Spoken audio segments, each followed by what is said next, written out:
Ce soir, je vous propose de méditer sur Matthieu 25, Matthieu chapitre 25, versets 31 à 46, et selon une suscription qui est dans les Bibles, c'est le jugement des nations. Matthieu chapitre 25, verset 31. Lorsque le Fils de l'homme viendra dans sa gloire avec tous les anges, il s'assiera sur le trône de sa gloire. Toutes les nations seront assemblées devant lui.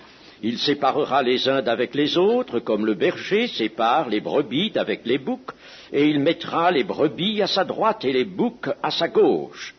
Alors, le roi dira à ceux qui seront à sa droite, « Venez, vous qui êtes bénis de mon Père, prenez possession du royaume qui vous a été préparé dès la fondation du monde. Car j'ai eu faim, et vous m'avez donné à manger. J'ai eu soif, et vous m'avez donné à boire. J'étais étranger, et vous m'avez recueilli. J'étais nu, et vous m'avez vêtu. J'étais malade, et vous m'avez visité.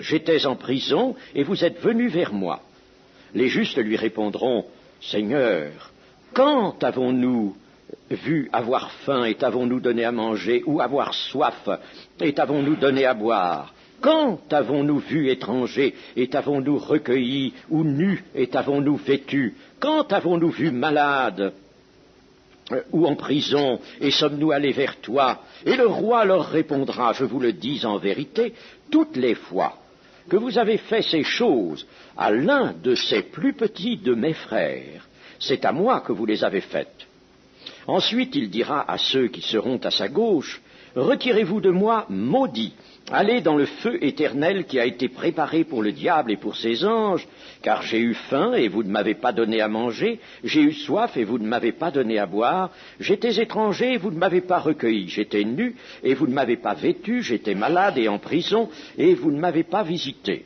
Ils répondront aussi, « Seigneur, quand avons-nous vu, ayant faim ou ayant soif, ou étranger, ou nu, ou malade, ou en prison, et ne t'avons-nous pas assisté ?»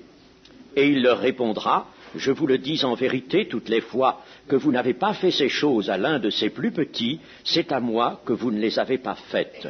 Et ceux-ci iront au châtiment éternel, mais les justes à la vie éternelle. Amen. Amen. » Voici ce que l'on appelle le jugement des nations. Et le Seigneur, en nous apportant cette prophétie, pour nous apporter cette prophétie, commence par dire, lorsque le Fils de l'homme viendra dans sa gloire avec tous les anges, il s'assiera sur le trône de sa gloire. Il s'agit donc de la parousie, cela n'est pas douteux, quand le Seigneur donc descendra pour régner sur la terre. Il y aura là un jugement des nations, c'est-à-dire des restes des nations, car si nous connaissons bien toutes les prophéties qui ont trait à cette période, à ce moment particulier, nous savons par Ésaïe, par exemple, que les hommes seront devenus rares comme l'or le plus fin, l'or d'Ophir. Les hommes auront péri comme des mouches, ce sont les mentions de ce prophète, et puis par l'Apocalypse, nous savons qu'il y aura eu en effet des hécatombes. Par conséquent, il y aura des restes de nations. Comment ces restes seront-ils composés ? Il n'y aura pas que des Israélites, puisque il est question ici de toutes les nations. Toutes les nations seront assemblées devant lui. Il y aura donc un reste d'humanité appartenant à toutes les nations. N'essayons pas de rechercher comment ces hommes auront pu traverser la période tellement dure du règne de l'Antichrist. Comment ils seront là? N'essayons pas, nous ne le pouvons pas. Véritablement, nous risquerions de nous lancer dans l'aventure, ce qu'il ne faut jamais faire. Il ne faut pas aller au-delà de ce qui est révélé. Il y aura donc un jugement dont le moment et les circonstances sont bien précisés.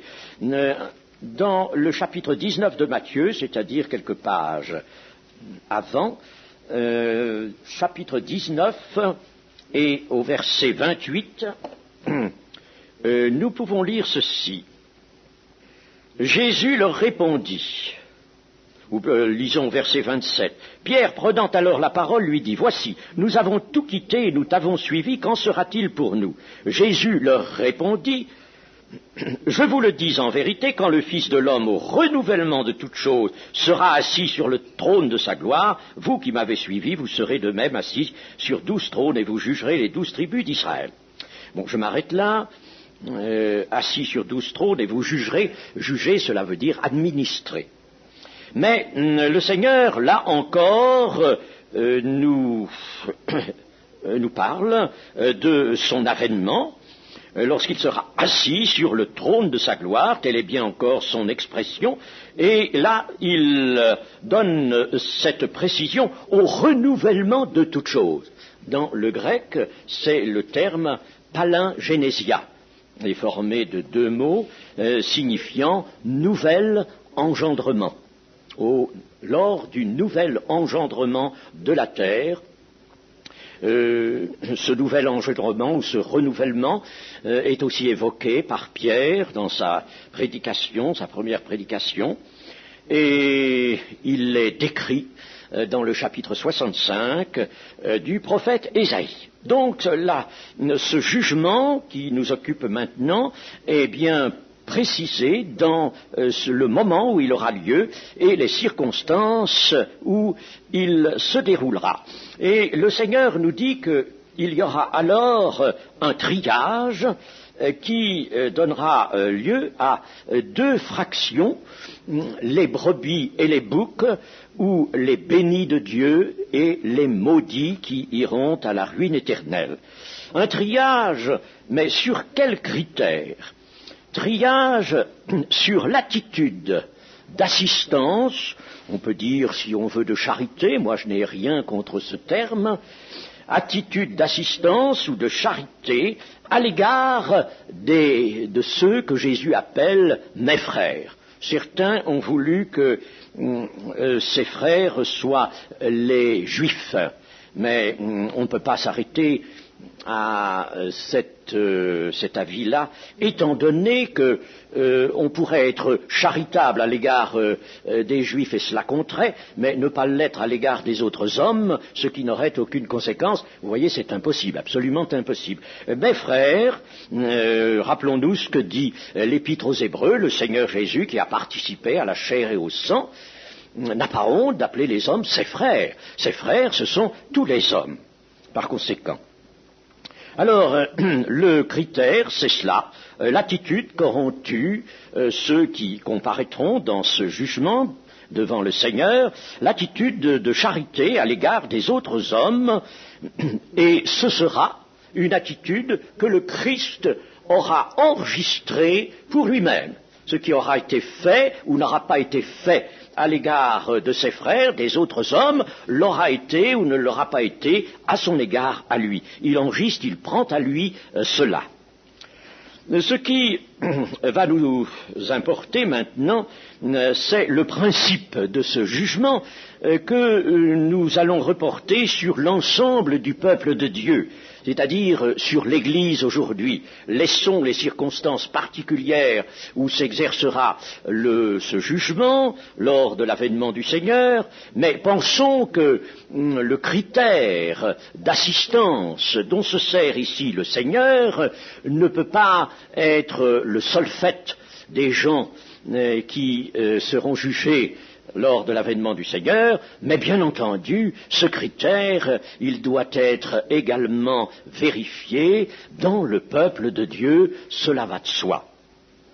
L'Église ne peut pas ne pas avoir les dispositions de cœur qui sont à la base de cette attitude d'assistance et d'amour du prochain que le Seigneur met en lumière ici et dont il se sert pour prononcer son jugement. Il est impossible, n'est-ce pas, que ces dispositions de cœur ne soient pas trouvées dans le peuple de Dieu. Je pense que nous n'avons pas besoin d'insister là-dessus, mais tout de même, je lirai dans Matthieu chapitre 22, Matthieu chapitre 22 au verset 37, verset 37, Jésus répondit à un scribe qui l'interrogeait, tu aimeras le Seigneur ton Dieu de tout ton cœur, de toute ton âme et de toute ta pensée, c'est le premier et le plus grand commandement, et voici le second qui lui est semblable, tu aimeras ton prochain comme toi-même. De ces deux commandements dépendent toute la loi et les prophètes, c'est-à-dire la parole de Dieu dans son entier. Tu aimeras ton prochain comme toi-même. Cela se trouve repris dans l'épître de Paul aux Galates. Il n'est pas nécessaire que vous tourniez les pages, je vais le faire pour vous, au chapitre 5 et au verset 13. Frères, vous avez été appelés à la liberté, seulement ne faites pas de cette liberté un prétexte de vivre selon la chair, mais rendez-vous par la charité, serviteurs les uns des autres, car toute la loi est accomplie dans une seule parole, dans celle-ci, tu aimeras ton prochain comme toi-même. Mais si vous vous mordez et vous dévorez les uns les autres, prenez garde que vous ne soyez détruits les uns par les autres. Nous retrouvons cela encore dans d'autres versets, mais je pense que cela suffise. Ce que je voudrais encore lire, c'est un verset dans l'Épître aux Philippiens, chapitre 2, et le verset 5. Ayez en vous les sentiments qui étaient en Jésus-Christ. Ayez en vous les sentiments. Je pense que la meilleure traduction du texte original serait, traduction dans l'idée plutôt que littéralement, ayez en vous les dispositions de cœur. Parce que sur le mot sentiment, on pourrait se méprendre. Les dispositions de cœur qui étaient en Jésus-Christ. Par conséquent, vous voyez, cela n'est pas douteux.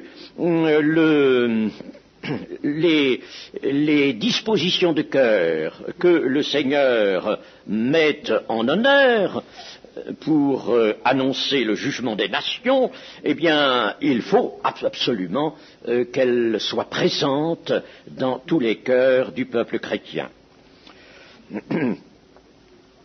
Ne parvenons-nous pas à ce qui constitue le service de Dieu et le témoignage de Jésus par le moyen de ces dispositions de cœur précisément. Ces dispositions de cœur qui étaient en Jésus-Christ nous permettront en effet de parvenir au service, un véritable service de Dieu, authentique service de Dieu et au témoignage de Jésus dont je dirai un mot dans un instant. D'abord, voyons l'accomplissement littéral de ce que le Seigneur Jésus nous dit dans le passage que nous avons lu de Matthieu 25. Matthieu 25, il faut d'abord envisager l'accomplissement littéral.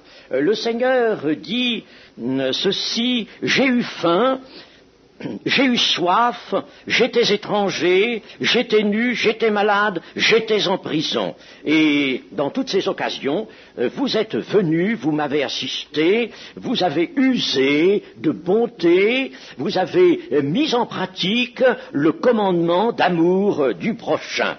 Je pense qu'il ne peut pas écarter l'accomplissement littéral de ces choses maintenant, dans le temps de l'Église, bien que nos préoccupations soient avant tout celles de hâter l'avènement du Seigneur en répandant la bonne nouvelle du royaume de Dieu et en appelant le plus grand nombre d'hommes possible à Jésus-Christ. Nous ne pouvons pas écarter l'accomplissement littéral. Il y a d'abord donc une intervention chrétienne absolument nécessaire devant ces détresses.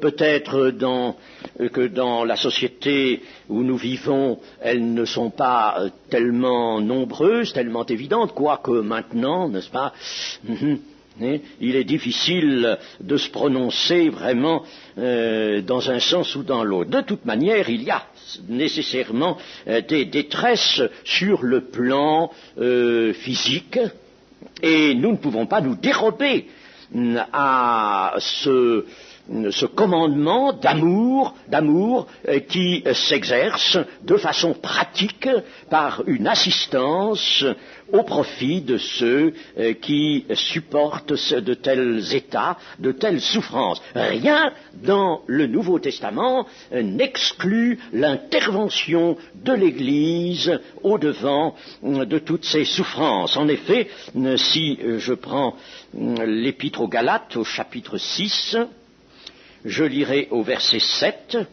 « Ne vous y trompez pas, on ne se moque pas de Dieu. Ce qu'un homme aura semé, il le moissonnera. » Retrouvons un peu ce que nous avons déjà vu. Celui qui sème peu moissonnera peu, celui qui sème beaucoup moissonnera abondamment. Celui qui sème pour sa chair, pour lui-même, pour sa propre satisfaction, moissonnera de la chair la corruption. Mais celui qui sème pour l'esprit de Dieu, moissonnera de l'esprit la vie éternelle. Ne nous lassons pas de faire le bien, car nous moissonnerons au temps convenable si nous ne nous relâchons pas. Ainsi donc, pendant que nous en avons l'occasion, pratiquons le bien envers tous et surtout envers les frères en la foi. Pratiquons le bien envers tous. Pouvons-nous, au regard de cette recommandation, écarter notre intervention charitable à l'égard, au-devant des détresses qui se présentent devant nous et qui surtout sont celles de vies humaines qui sont livrées à la souffrance. Ensuite, nous devons envisager l'accomplissement par intercession, l'accomplissement de cette charité dont a parlé le Seigneur dans Matthieu 25, l'accomplissement par intercession.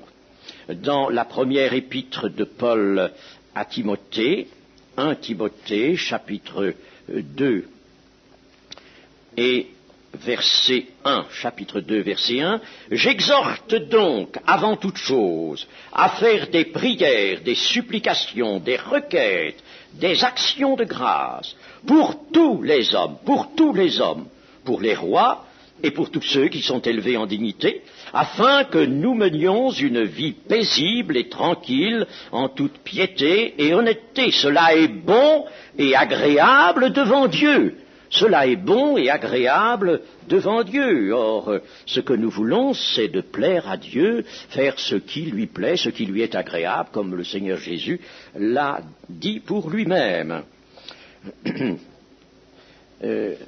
Cela est bon et agréable devant Dieu, notre Sauveur, qui veut que tous les hommes soient sauvés et parviennent à la connaissance de la vérité.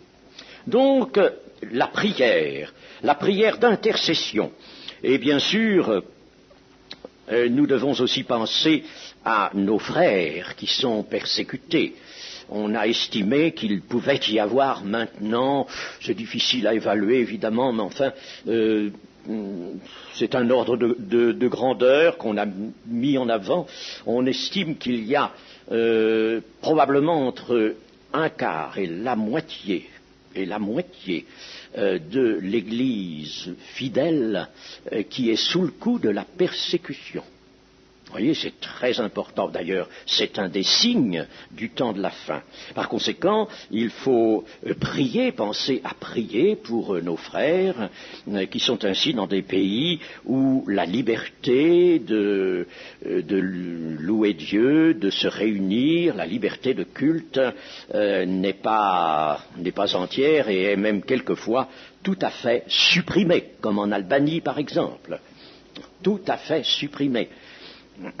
Alors, nous avons des informations, heureusement, nous avons des journaux qui nous mettent au courant de ce qui se passe pour la Russie. Il y a le Samizdat qui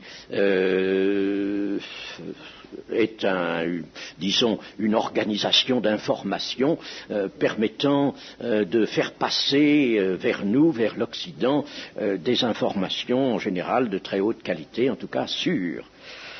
Voilà donc l'accomplissement, une seconde forme d'accomplissement de cet esprit de charité par l'intercession.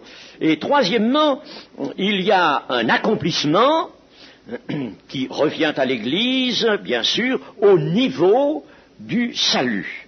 Et là, c'est là que se situe le témoignage de Jésus. Le Seigneur de nous dire « j'ai eu faim, j'ai eu soif, et vous m'avez donné à manger et à boire ». Il y a beaucoup de personnes, beaucoup d'hommes et de femmes autour de nous, plus que nous ne pensons, et qui ont faim et soif. Nous ne connaissons pas le fond des cœurs, nous ne connaissons pas les détresses cachées, qui ont faim et soif de délivrance, qui ont faim et soif de quelque chose qu'ils ne savent peut-être pas nommer, mais qui est pourtant la justice, mes amis, la justice. Ils ont faim de justice, ils ont faim d'amour, et derrière cela, ils ont faim et soif de la parole de Dieu. Quand nous avons le bonheur de pouvoir parler à des personnes qui ont ressenti cette faim et cette soif de la parole de Dieu, nous sommes assez souvent étonnés, surpris de constater comment ils acceptent, avec quel empressement ils viennent. Eh bien, chers amis, il y a peut-être beaucoup plus que nous ne pensons de personnes qui, intérieurement, ont cette faim et cette soif de la parole de Dieu et de tout ce qu'elle apporte à l'homme. Il y a aussi cette nudité spirituelle, et elle a été évoquée par le Seigneur Jésus dans la lettre à l'église de Laodicée. Je lis dans Apocalypse chapitre 3 et verset 17, « Parce que tu dis, je suis riche, je me suis enrichi et je n'ai besoin de rien, et parce que tu ne sais pas que tu es malheureux, misérable, pauvre, aveugle et nu, je te conseille d'acheter de moi de l'or éprouvé par le feu, afin que tu deviennes riche, et des vêtements blancs, afin que tu sois vêtu, et que la honte de ta nudité ne paraisse pas, et un collier pour oindre tes yeux. » Cela est dit aux membres d'une église, que le Seigneur ici n'a pas l'intention de disqualifier, mais les membres de cette église se sont gravement éloignés vraiment des sentiments qui doivent occuper des cœurs chrétiens. Alors, la nudité, le Seigneur parle ici de la nudité, la honte de la nudité, évidemment, c'est par référence à ce qui s'est passé dans le jardin d'Éden. La nudité d'Adam et Ève, cette nudité qu'ils se voient, eh bien, elle correspond à ce dépouillement de la gloire de Dieu. La gloire de Dieu les a quittés, ils sont séparés de Dieu, ils ont désobéi à Dieu, et ils sont dans cette nudité physique qui correspond à une nudité intérieure. Donc il y a toujours maintenant des hommes, des femmes qui sont dans cette nudité et qui ont besoin de l'Église, ont besoin des témoins de Jésus. Et puis il y a aussi la prison, la captivité. Quelle est la mission, quelle a été la mission du Seigneur lui-même a défini sa mission d'une façon tellement caractéristique. Je vais lire dans Luc chapitre 4 et verset 18. Chapitre 4, verset 18. Ils furent tous... Non, pardon, c'est pas là. 18. L'Esprit du Seigneur, c'est le Seigneur Jésus qui parle. L'Esprit du Seigneur est sur moi, parce qu'il m'a oint pour annoncer une bonne nouvelle aux pauvres. Il m'a envoyé pour guérir ceux qui ont le cœur brisé, pour proclamer aux captifs la délivrance et aux aveugles le recouvrement de la vue, pour renvoyer libres les opprimés, pour publier une année de grâce du Seigneur. Il est évident que tout cela se situe essentiellement au niveau de la personnalité spirituelle. C'est évident que c'est une délivrance des âmes. Mais cela nous montre que la mission que le Seigneur se reconnaît est bien d'une mission de délivrance. N'est-il pas un libérateur? La captivité n'est-elle pas ce mal terrible? La captivité des hommes même qui se croient libres, bien sûr. Beaucoup se croient libres maintenant, ils sont en réalité captifs de leur passion, captifs de toutes sortes de choses dont ils ne peuvent pas se dégager eux-mêmes, ils ne peuvent pas. Et l'Évangile vient pour les délivrer de cette captivité. Le Seigneur aussi nous a parlé de l'homme fort. L'homme fort, c'est Satan, c'est le diable. Et il nous a dit comment serait-il possible de piller la maison de l'homme fort, c'est-à-dire de retirer de sa maison les vases qui contiennent les richesses. Et ces vases sont l'évocation des âmes précieuses, des âmes humaines. Elles sont captives, elles sont retenues dans la maison de l'homme fort.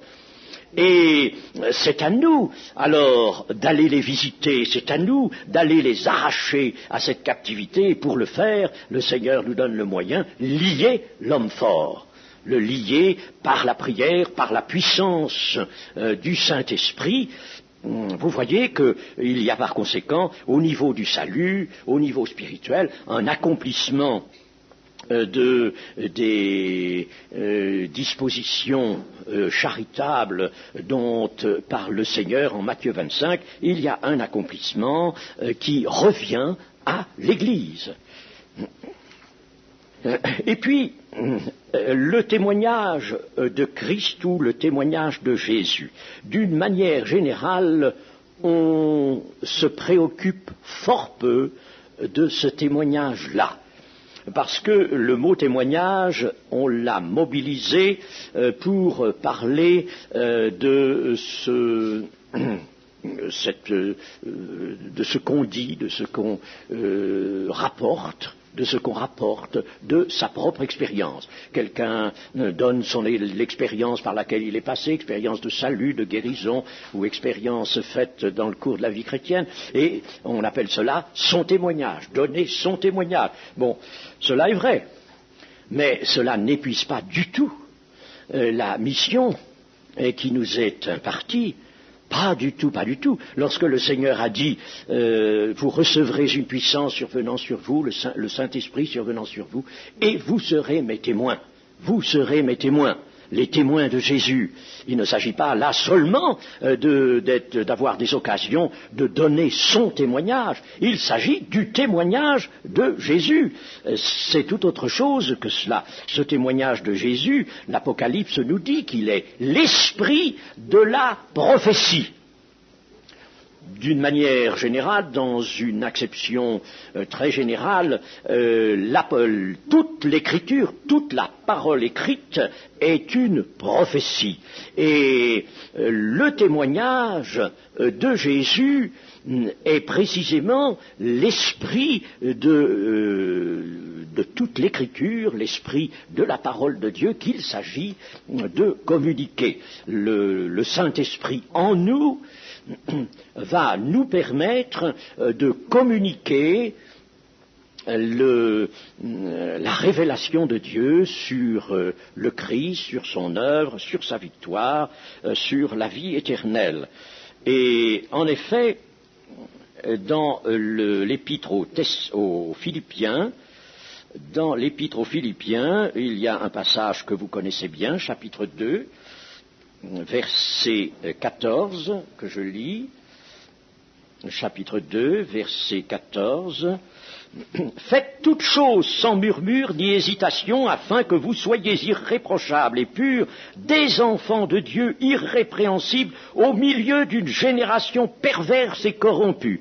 Combien ne doit-on pas le dire aujourd'hui? Au milieu d'une génération perverse et corrompue, parmi laquelle vous brillez comme des flambeaux dans le monde, portant la parole de vie.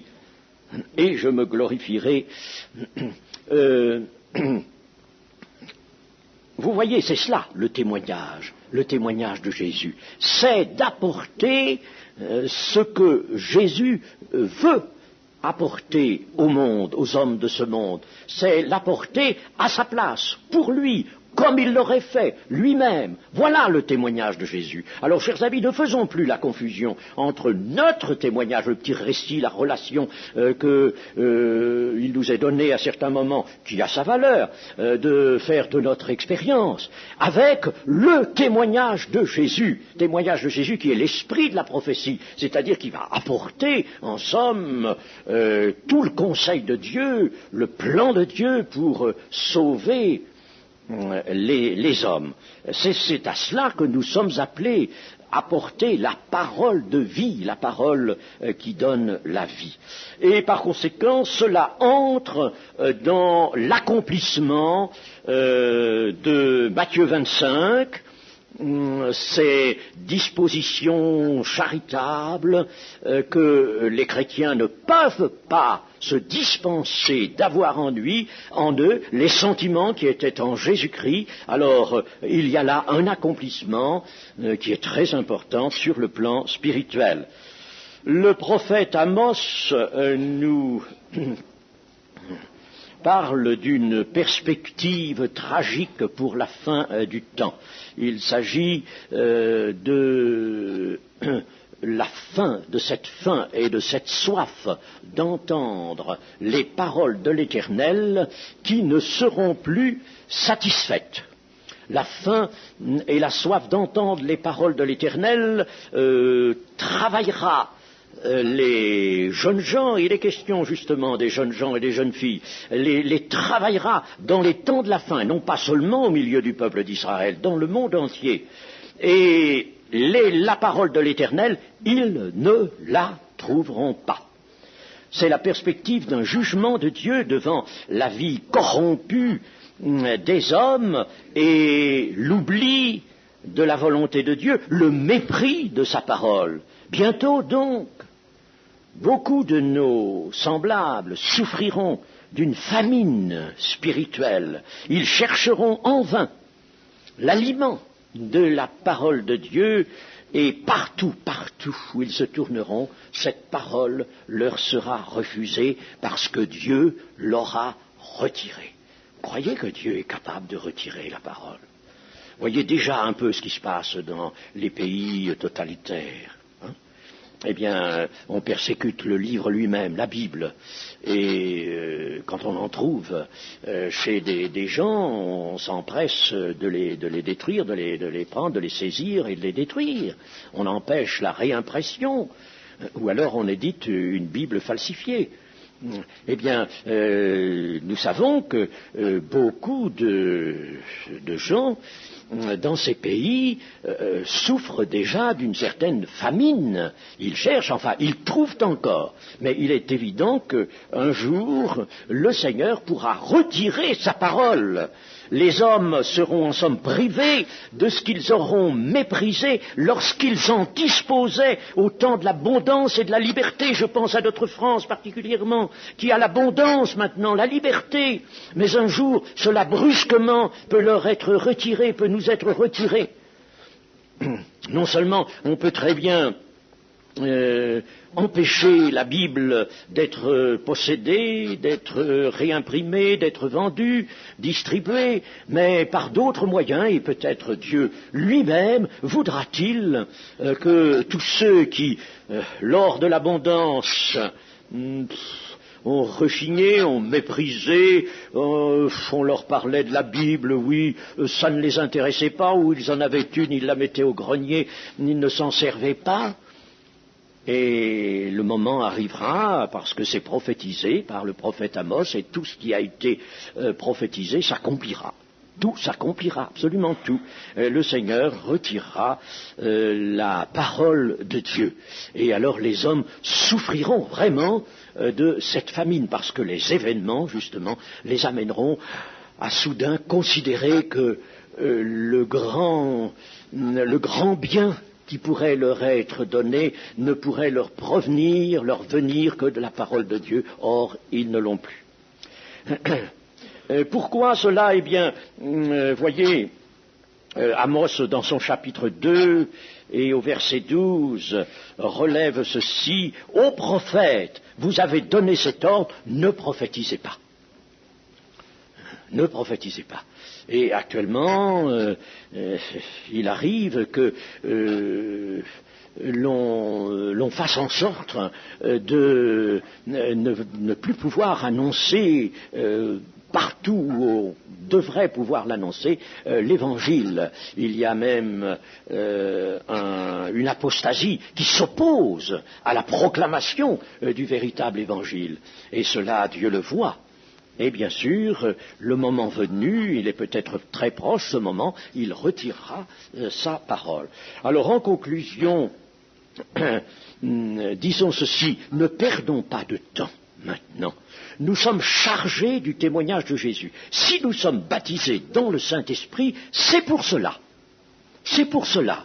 Vous savez, nous sommes disciples du Seigneur, cela pour notre propre salut. Disciples, c'est pour nous, ça. C'est pour notre bien. C'est pour notre avenir. Et c'est pour notre présent aussi, bien sûr. Mais c'est pour nous, notre propre salut, pour notre vie, pour que nous ayons la vie. Mais, baptisés dans le Saint-Esprit, ça, c'est pour les autres. C'est pour l'extérieur. Nous recevons une puissance, le Saint-Esprit, qui nous permet d'être les témoins de Jésus et d'apporter à l'extérieur la parole de vie. Nous permet d'avoir en nous cette source d'eau vive jaillissant jusque dans la vie éternelle. Or, le Seigneur, pour le temps de la fin, a donné cette instruction: la bonne nouvelle du royaume sera prêchée dans le monde entier pour servir de témoignage. Pour servir de témoignage à toutes les nations, alors viendra la fin. Nous avons donc le devoir de semer beaucoup, de répandre l'Évangile, la bonne nouvelle du royaume. Et pour cela, il nous faut la puissance du Saint-Esprit. Nous ne pouvons pas le faire autrement.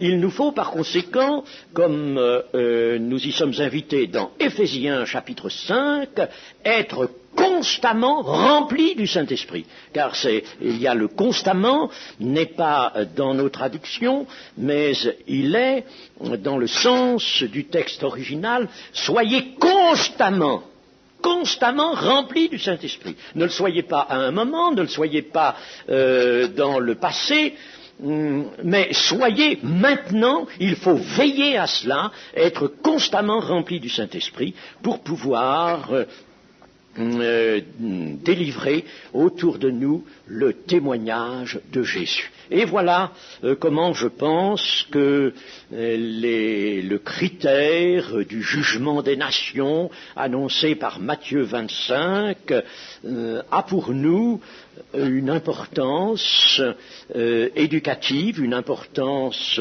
même d'exhortation, d'enseignement pour nous, d'exhortation pour l'Église, puisque nous, comme je vous l'ai montré, illustré, nous pouvons sur 3 plans accomplir vraiment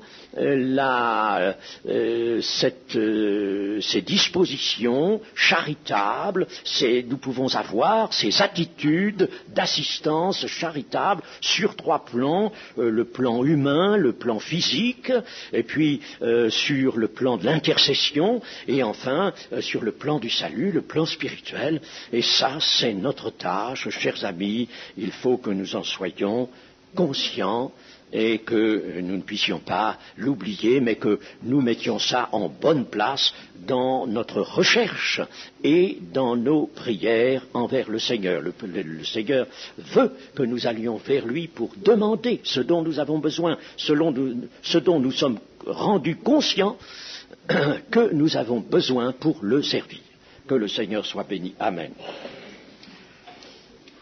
Ô notre Dieu, notre Père, Dieu Tout-Puissant, il est vrai que nos cœurs doivent contenir maintenant les sentiments qui étaient en Jésus-Christ, ces merveilleuses dispositions que les évangiles nous montrent, nous font découvrir dans toute l'action, le développement des œuvres qu'a accompli le Seigneur Jésus. Il avait en lui ces dispositions merveilleuses qui nous guident maintenant et nous les désirons pour nous-mêmes. Tu nous demandes de les posséder et nous nous tournons vers toi, Seigneur, pour te demander ce soir de nous rendre particulièrement conscients du besoin que nous en avons. Ô notre Dieu, remplis notre cœur d'amour, mais aussi de ces dispositions d'ordre pratique pour que nous puissions exercer ta miséricorde autour de nous et faire du bien, le bien que le Seigneur Jésus faisait lui-même lorsqu'il était sur la terre. Entends notre prière, Seigneur, et nous te prions de l'exaucer au nom de Jésus. Amen.